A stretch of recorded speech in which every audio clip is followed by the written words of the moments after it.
일단은 카메라 뉴스에 관련된 내용이고요. 오늘은 3월 동안 어떤 장비들이 나왔는지 제가 너무 궁금해가지고 이것저것 정말 많이 찾아보고 알아본 결과입니다. 일단은 첫 번째 뉴스는 소니 ZV-E10이 출시됐습니다. 얘는 많은 분들이 아실 텐데요. 이게 굉장히 재밌어요. 또 제가 실제로 이거를 굉장히 며칠 전에 납품을 했단 말이죠. 저희가 카메라 장비 납품까지 병하고 있다 보니까 아는 고등학교에서 ZV-E10 좀 구해달라 이렇게 했었는데 E1이 나왔습니다. 형이라고 부를 수 있을 것 같아요. 그리고 이거는 개인적으로 FX3 유저인 저한테도 굉장히 타격이 큰 카메라입니다. 일단은 센서와 프로세서가 FX3와 A7S3와 동일한 걸 쓰고 있어요. 말 그대로 센서와 프로세서를 같은 걸 쓰고 있다 보니까 여기서 나오는 이미지 퀄리티가 굉장히 FX3와 A7S3와 동일하다는 거죠. 심지어 제럴드 언던 비디오를 보면 롤링 셔터 각도까지 똑같다고 해요. 하지만 리코딩 리밋이 좀 있어요. 아무래도 조그만한 바디에 쿨링 팬도 없고 아예 이거는 그냥 통풍구를 좀 일부러 막아놓은 느낌이죠. 저 작은 바디에서도 사실 제가 저번에 이제 연말에 그 서멀 패드 관련된 업체 홍보 영상을 제작을 했는데 그 대표님한테 그래서 이제 미팅을 하면서 좀 이것저것 많이 물어봤어요. 근데 서멀 패드로 실질적으로 효과를 낼 수는 없고 카메라 외부에 있는 매그네슘 바디 자체를 발열이 잘 배출되게 만들면 제 발열 문제는 없을 거다라고 말씀을 하셨는데 이게 또 예전에 맥북 에어 사태랑 살짝 이어지는데요.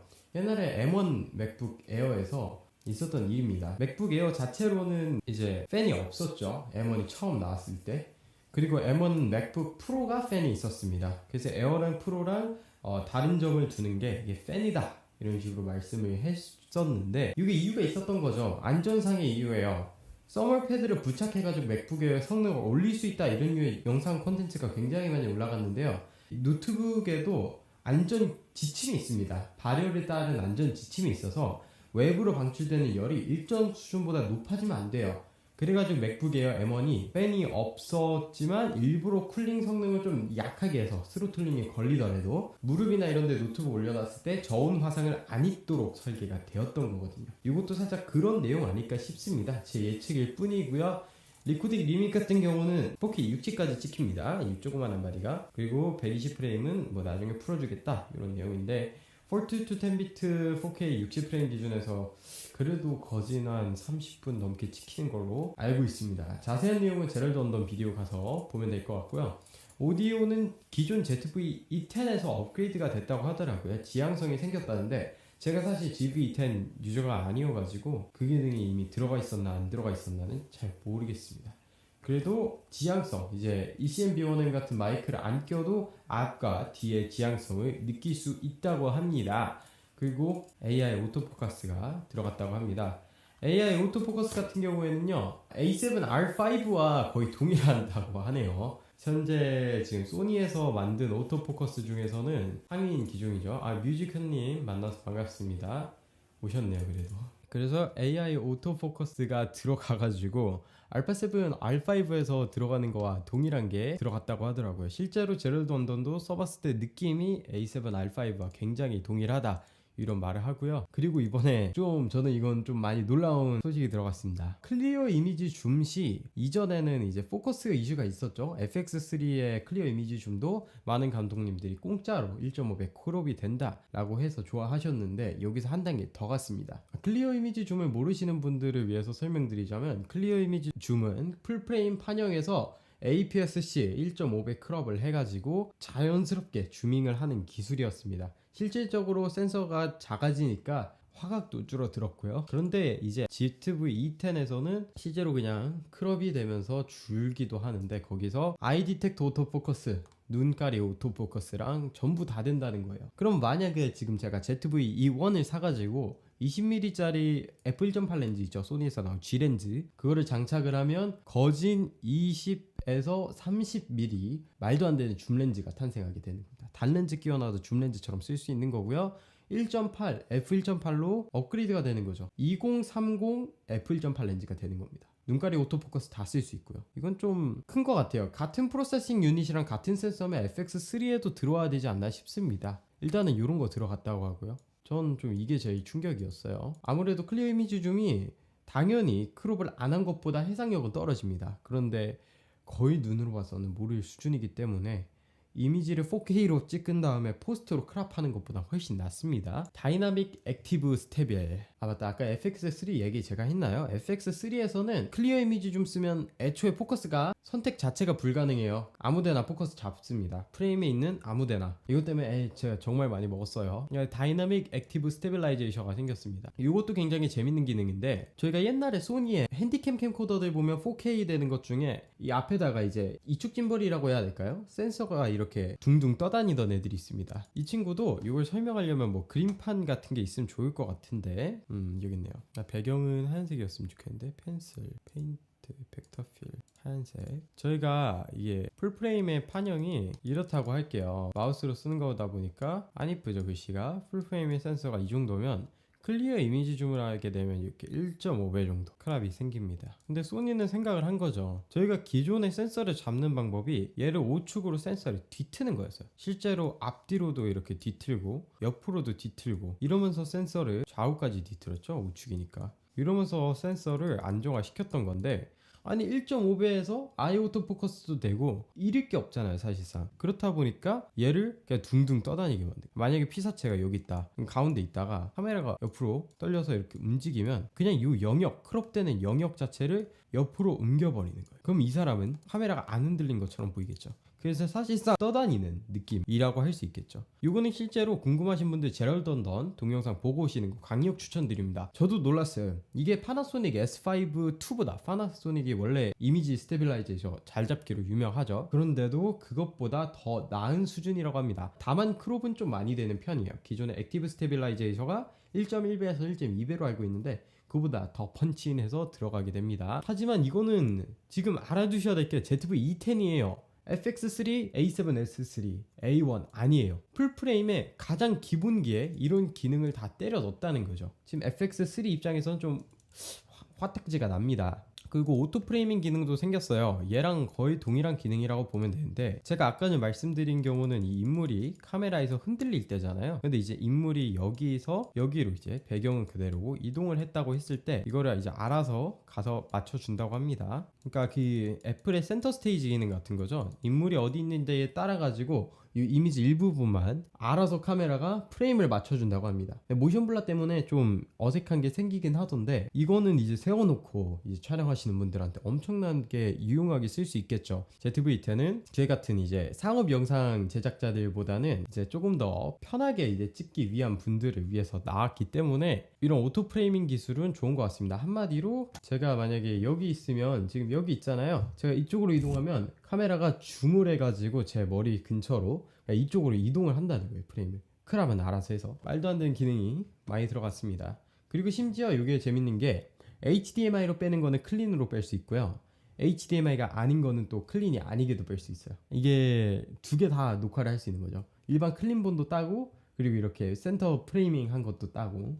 시네마틱 블로그 모드라고 해가지고 16대9 화면, 이것도 좀 이걸로 설명드리는 게 낫겠네. 16대9 화면, 지금 저희가 지금 보시는 화면이 16대9죠. 위아래로 블랙바 해가지고 조금 더 시네마틱하게 만들어주고, 그리고 색감 자체를 조금 더 시네마틱하게 보정을 한다고 합니다. 프리셋 같은 게 들어가 있더라고요. 럿 개념인 것 같아요. 그래서 이제 영상 아무것도 모르는 브이로그쟁이들도 시네마틱한 브이로그를 찍을 수 있다라는 기능인데, 이거는 그냥 기믹 같아요. ZV 시리즈에 하나씩 꼭 들어가던 이런 저가형 카메라에 들어가는 뭔가 토이 카메라 기능 같습니다. 그리고 이건 좀 놀랐는데 자동으로 심도를 줄여주는 기능이 있습니다. 예를 들어서 제가 굉장히 밝은 조리개 렌즈 1.8, 1.4 렌즈를 50mm를 켜가지고 제가 이렇게 영상을 촬영하고 있는데, 제 뒤에 어떤 분이 나왔어요. 그럼 그분은 완전히 포커스가 날아가겠죠. 그분을 인식해가지고 알아서 IS로 올리고 알아서 조리개를 높여가지고 심도를 낮춰주는 기능이 생겼다고 합니다. 그리고 이거는 맨 마지막에 넣었는데 포커스 브리딩 보정이 들어갔어요. 이제 알만한 분은 다 알만한 내용이죠. FX6에도 들어갔고요, M4에도 들어갔고요, A1, FX3 그리고 A7S3에만 안 들어간 기능입니다. 이런 걸 보면 사실 지금 처참해요. 왜냐면 소니에서는 이거를 렌즈 교환식 풀프레임 브이로그 카메라라고 해놨거든요. 근데 왜 저희 A1 사신 분들 많아요, 생각보다. 제 주변에도 있습니다. A1 구매하신 분들, A7S3 구매하신 분들, FX3 구매한 사람들. 저희는 뭡니까? 소니에서 이렇게 좋은 제품 출시해주는 건 저는 너무 감사한데, 이래버리면 저희는 포커스 브리딩도 없고 클리어 이미지 좀 했을 때 아예 오토포커스도 없고, 이거는 좀 맞춰줘야 되는 게 아닌가 싶습니다. 심지어 펌웨어잖아요. 센서와 프로세싱 유닛이 같은 게 들어갔잖아요, ZV-10에. 이거는 좀 이운이라고 하더라고요. 다들 똑같은 얘기하고 있습니다. 다음은 캐논의 R8입니다. R8만 가지고 왔어요. R50도 나왔던데 사실 R50가 더 큰 것 같긴 한데, 그거는 제가 나중에 정리하는 영상을 또 찍어보도록 하겠습니다. R6의 후속기인지 좀 애매한 포지션으로 또 캐논에서 풀프레임 미러리스가 나왔어요. 요새 캐논도 바디를 많이 뽑아내고 있죠, 최근 들어가지고. 캐논 같은 경우에는 간단해요. 크롭 없는 4K 60fps 굉장히 오랜만에 보죠. 캐논은 크롭의 대명사로 유명하죠. R6에서도 크롭을 그냥 해버리는 그런 회사였는데, 드디어 4K 60프레임 논크롭으로 10비트 인터널 비디오를 찍을 수 있다고 합니다. 422 10비트 지원하고요. 4K에서는 60, 그리고 FHD에서는 180프레임까지 찍고, 4K에서는 24프레임, 30프레임, 60프레임 상관없이 6K 오버 샘플링이라고 합니다. 뭔가 소니에서 늘 듣던 얘기가 캐논에 들어간 것 같죠. 다만 역시 보급기다 보니까 1499불이죠. 이게 한 한국에 오면 170만원으로 A7C랑 경쟁하는데, 오라이 코덱이 없고요. IPV랑 IPV 라이트 들어가 있습니다. 이 정도 가격이 환율이 싸게 적용되면 지금 얼마인지 볼까요? 1499달러에다가 그 코리안 원 하면 180만원 정도 하네요. 그럼 A7C 가격 정도인가요, 이게? 새 걸로 따졌을 때? 마크 P면 경쟁력이 충분히 있는 것 같고, A7C면 캐논이 사실 렌즈 호환성 빼고는 압살하는 수준이네요. 여기서 이제 저조도 노이즈도 개선이 됐고요. 아무래도 화소가 작아서 그렇겠죠. 늘 캐논 카메라들이 화소를 높게 뽑는 경향이 있어가지고, 그리고 사전 기록해주는 기능이 들어갔다고 합니다. 고프로처럼 이제 영상 녹화하기 전에 5초 정도 가량의 영상을 버퍼에다가 늘 보관하고 있다가 녹화 누르기 전에 어떤 일이 일어났는지 녹화본에 같이 저장한다고 합니다. 저는 그냥 이제 소니가 너무 저가형 시장을 먹으니까 저가형 시장에 맞춰가지고 낸 것 같아요. 기존에 캐논에서 또 나왔었죠. 이거 R10이랑 이런 친구들 나왔는데, 이제 캐논의 대대적인 RF 마운트로 변환과 이제 저가형 라인을 노렸다고 볼 수 있을 것 같아요. 저가형 라인으로는 진짜 소니보다 괜찮게 나온 부분들이 여럿 있는 것 같아요. ZV-10도 가격이 굉장히 낮게 나왔는데 R8도 괜찮은 것 같아요. 근데 제가 개인적으로 500불 차이라면 렌즈 하나 덜 산다 생각하고 ZV-E1 살 것 같습니다. 그 다음 뉴스입니다. 다음 뉴스는 로닌 4D 플렉스가 출시되었습니다. 이거는 사실 출시되자마자 너무나도 행복했어요. 왜냐면 저는 로닌 4D 유저잖아요. 로닌 4D 유저로서 너무나도 행복했습니다. DJI 로닌 4D 플렉스가 출시됐습니다. 이게 기존의 로닌 4D에 달려있는 젠뮤즈 X9 센서를 떼가지고 이렇게 장착을 할 수 있게 나온 건데요.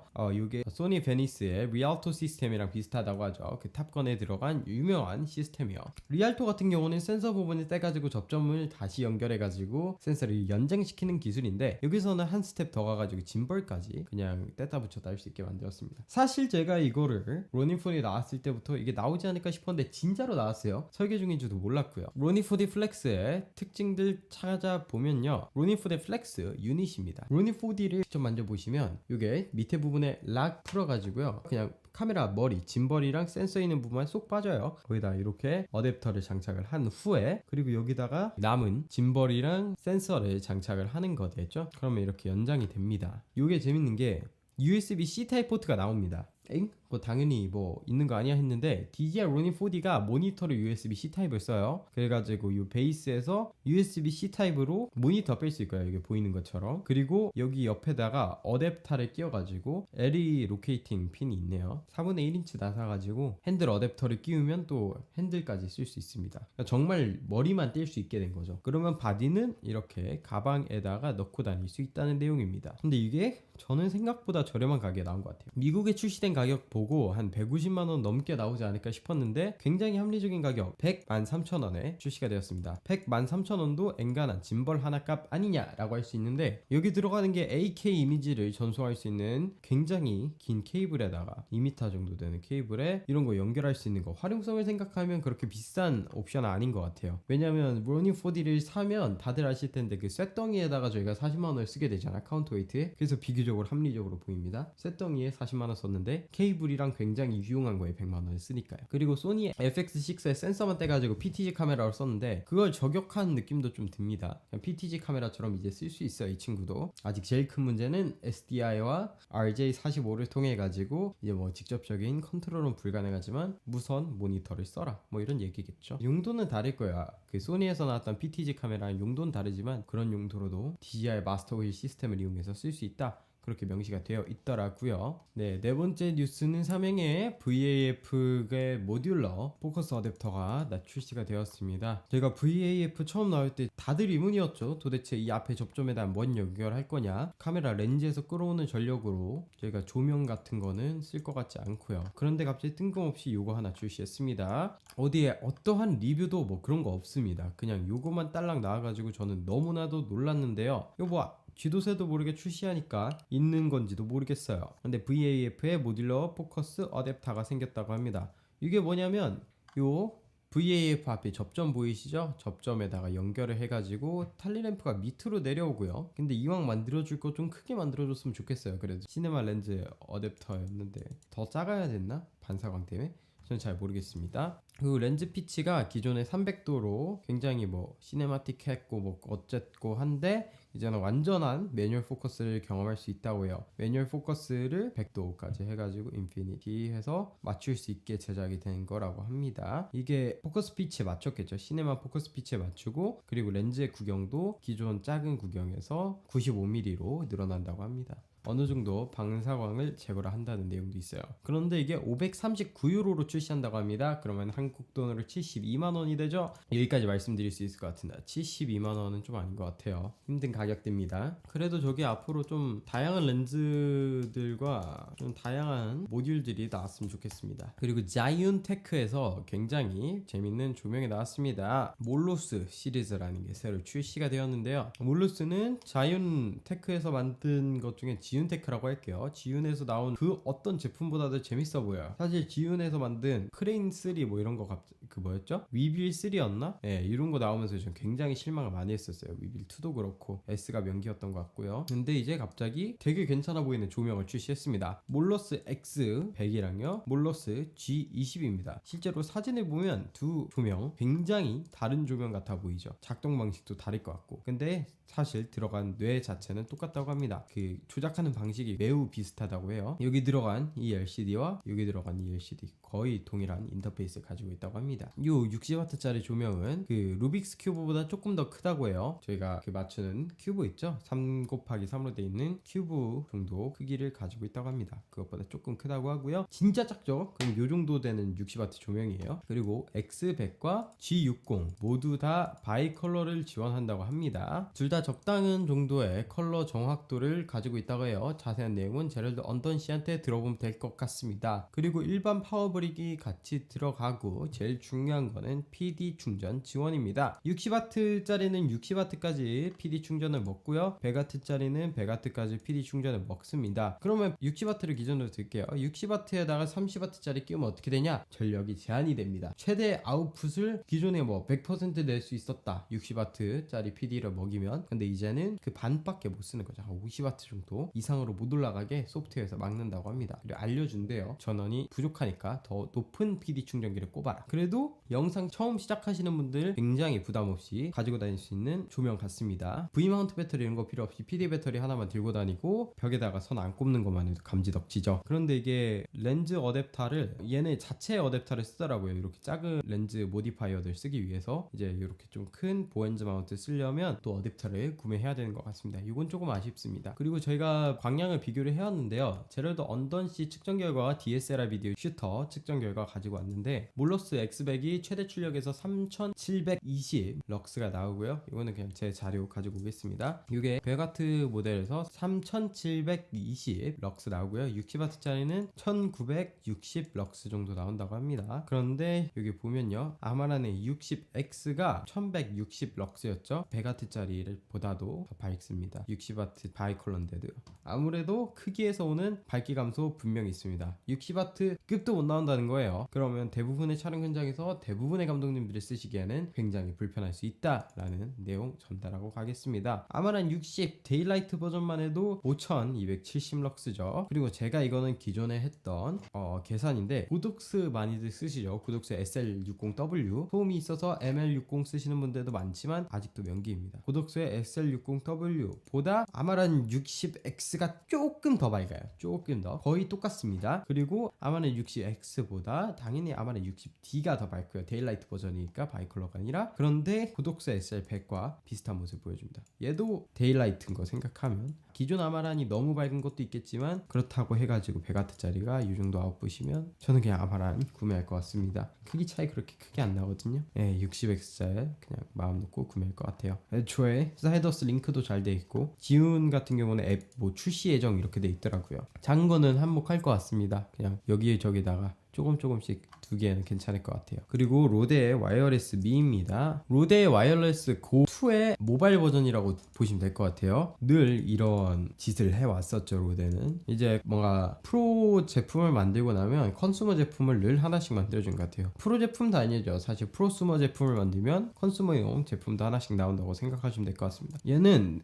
트랜스미터에도 마이크가 달려있지만 리시버에도 마이크가 달려있다고 합니다. 그리고 트랜스미터를 하나 더 차면 투채널까지 가능하다고 제가 들었고요. 더 작아졌고요. 그리고 모바일을 C타입으로 바로 연결해가지고 녹음을 할 수 있다. 그리고 이번에 로데에서 자체적으로 만든 iOS 안드로이드 앱이 있다고 합니다. 앱을 이용해가지고 오디오도 조절하면서 뭐 촬영할 수 있다. 이런 내용이고요. 인풋 게인을 알아서 조절해줘가지고 클리핑 될 염려가 없다. 이런 거를 좀 강점으로 내세워가지고 제작한 제품 같습니다. 요새 로데 와이어레스 고가 이제 DJI 마이크한테 조금 처지는 추세죠. 이제 차징 케이스도 없고 하다 보니까 차라리 차징 케이스도 좀 같이 하나 만들어줬으면 좋겠다는 생각이 듭니다. USB-C 타입 뽕뽕뽕 해가지고 한 번에 꽂고 한 번에 이제 트랜스미터에도 이게 녹음이 되잖아요. 로데 와이어레스 고2 같은 거는 그 두 트랜스미터를 동시에 접근해가지고 파일을 뭐 백업할 수 있게 케이스 하나 만들어줬으면 너무 좋지 않았을까 싶습니다. 이번에 홀리랜드 제품입니다. 홀리드컵 C1 프로입니다. 기존에 C1은 한국에 못 들어오고 있죠. 전파 인증 문제라고 저희가 작년 코바 때 CL 미디어 담당자분이랑 얘기를 했을 때 들었던 것 같습니다. 한국에 못 들어오고 있는 제품이에요. 어떻게든 구매를 하게는 한다고 하는데 아직도 전파 문제가 있죠. 주파수 때문에. 노이즈 캔슬링과 푸시 투 톡 기능이 추가가 되었습니다. 마이크 자체에서 여기 스위치 보이시죠? 이걸로 노이즈 캔슬링 켰다 껐다 할 수 있다고 합니다. C1 프로와 C1은 모두 호환 가능하고요. 서로 호환은 가능하고 그리고 C1의 그 베이스 스테이션도 쓸 수 있다고 합니다. ENC 스위치가 있는 곳에 ENC라고 요 노이즈 캔슬링 마이크 있는 곳에 있고 노이즈 캔슬링 성능은 주변 소음 20dB 정도 감소라고 합니다. 굉장히 큰데 이건 사용을 해봐야지 알 것 같아요. 네, 한국에는 뭐 정식으로 출시된 게 아니다 보니까 이거는 이 정도만 설명하도록 하겠습니다. 이런 게 나왔다 정도만 아시면 될 것 같아요. 그리고 아마란에서 S 시리즈를 출시했습니다. 이거는 B&H 포토 앤 비디오 가서 보도록 하겠습니다. 기존에 아마란에 코브 치면 이렇게 떴었는데요. 코브 뭐 이게 뜨고 이제 S가 같이 뜨기 시작했습니다. 가격 차이 한번 볼까요? 149달러고요. 169달러입니다. 20달러 차이네요. 20달러 차이지만 굉장히 많은 게 좀 바뀌었습니다. 듀얼 블루 칩이 들어갔어요. 기존의 LED들은 블루 오래 쓰면 블루가 이제 색을 수명을 다달하면서 조금씩 디그레이드 되는 이슈가 있었는데 더 듀얼 블루 칩으로 전반적으로 대폭 개선했다고 합니다. 그래가지고 SSI 점수가 굉장히 올라갔어요. SSI가 평균적으로 거의 20% 19%가량 광질이 좋아졌다고 합니다. SSI는 광질의 정확도라고 생각하시면 될 것 같아요. 기존에는 CRI나 TLCI라는 이제 리딩을 보는 얼마나 조명이 정확하고 좋은 광질을 내뿜냐라는 지표가 있었는데 요즘은 SSI를 더 편하고 정확하게 쓰고 있습니다. 그래서 광질이 좋아지고 배터리로 쓸 수 있는 방법이 많아졌다. 그리고 전원 어댑터도 조금 업그레이드가 된 것 같아 보이고요. 이거 말고는 사실 큰 차이는 없어 보입니다. 색상이 정말 정확해졌다니까 기존에 아마란 쓰시던 유저분들은 굉장히 행복할 것 같습니다. 저도 이걸로 이제 200X 2대 정도 더 살 것 같아요. 마지막으로 스몰리그 컴팩트 V마운트 솔루션 보고 이 제품입니다. 이 제품은 그냥 재미있어 보여서 추가를 했어요. 기존의 틀을 조금 벗어났기 않기 때문에 살짝 이 장비 동향을 보는 라이브 스트림이기 때문에 포함을 했습니다. 이 앞에 아르카 스위스 클램프가 들어가고요, 뒤에 V 마운트가 들어갑니다. 그래가지고 아르카 스위스를 바로 연결할 수 있어요. 그러니까 로드가 기존에는 V 마운트를 달기 위해서 로드를 달았습니다. 저도 로드를 달고 있고요. 근데 로드를 달면 참 재밌는 게 요즘은 미니 매트박스가 많이 나오죠. 시네마 쓰시는 분들도 아일랜드에 클램프-온 하는 매트박스 쓰는 경우가 있고요. 로드로 올라오는 매트박스는 정말 큰 현장 빼고는 대부분의 일반적인 유저분들은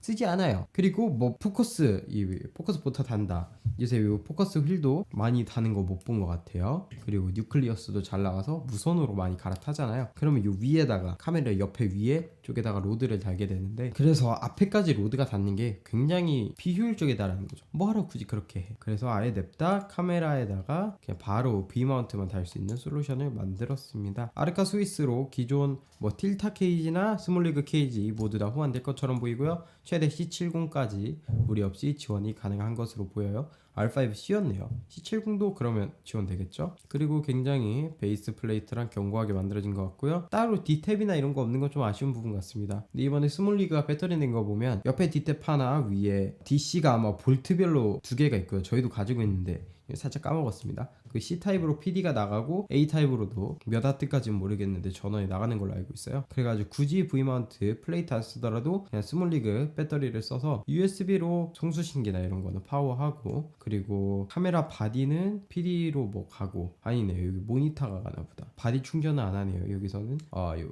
DC 배럴 가지고 모니터를 꽂고 뭐 이것저것 테라, 그리고 앞에는 어차피 우리 미니 매트박스 쓸 거면 뭐 틸타 미라지를 쓰든 스몰리그 걸 쓰든 로드 마운트 안 달을 거니까 뭐 이렇게 써라, 이런 솔루션인 것 같습니다. 굉장히 많은 분들한테 도움이 될 것 같은 유용한 정보여가지고 가지고 와봤고요. 저도 이거는 하나쯤은 구매하지 않을까 싶어요. 근데 저는 개인적으로 로드 다는 걸 더 좋아해가지고 뭔가 좀 더 안정적으로 보이고, 많이 쓸지 의문이지만 뭐 한 가지 정도는 구매할 것 같아요. 네, 오늘까지 굉장히 지루하셨을 수도 있고 재미있으셨을 수도 있는데 잘 모르겠습니다. 아무래도 저녁 늦게 했고 막 라이브도 딜레이 되고 제가 밤 늦게 갑자기 너무 갑작스럽게 찾아왔죠. 이번 라이브는 사실 파일럿으로 진행되다 보니까 좀 급하게 진행한 점 죄송의 말씀 드리고 라이브 종료하도록 하겠습니다. 저도 좀 여유롭게 진행을 원래 하려고 했는데 일이 뭐 이것저것 겹쳐가지고 갑작스럽게 자료조사 하고 갑작스럽게 라이브를 킨 것 같습니다. 다음에는 좀 더 보완된 라이브로 찾아뵐 수 있도록 하고요. 오늘 라이브 찾아와 주셔서 감사하고 여기까지 라이브 종료하도록 하겠습니다. 다음에 또 찾아주셨으면 좋겠네요. 라이브 종료하도록 하겠습니다.